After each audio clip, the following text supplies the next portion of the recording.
келинчегим мына маңдайымда жаркырап айрылып келди. Мен муну айткым келет да. Деген Назгүл экөөбүз муну айткыбыз келет коомчулуккачы. Тиги орну жашырсаң өлүм ашкерелейт дейт. Башка өлкөлөрдө буга чейин жашырып келген өлкөлөрдө бүгүнкү күндө элдин башына чоң көйгөй түшүп атат.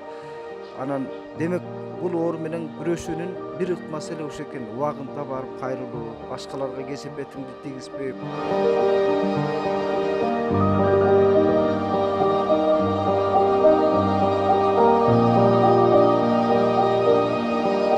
Биринчиден ошо дене табың көтөрүлө баштайт экен. Ал баягы кыргыз этибар албай эле жүрө берет экенбиз да. Бир 3-4 күндөй температура болуп аттым. Парацетамол ичип коем. Кайра эчтеке болбогондой 1-2 саат жүрөсүң баягы парацетамолдун күчү менен.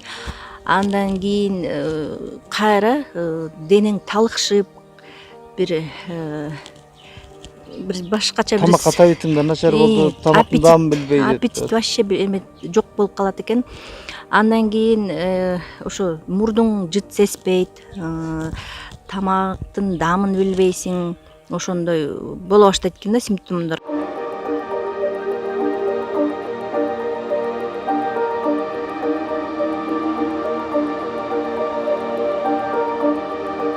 Медиктердин эмесин айтып коеюнчу, жана медиктер 3 кабат перчатка кийишет экен.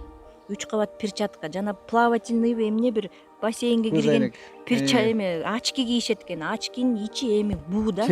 Акуштар монтип келип укол капельница сайып атса, тер, могу баягынын баары былчылдап тер, бу очкинин ичи буу да.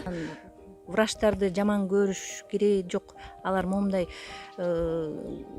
аябай тяжелый условияда иштеп атышат. Күрөшүп атабыз да, ковид менен ачык күрөшүш керек. Бул уят эмес, бул дүйнө жүзү күрөшүп аткан вакцина жок.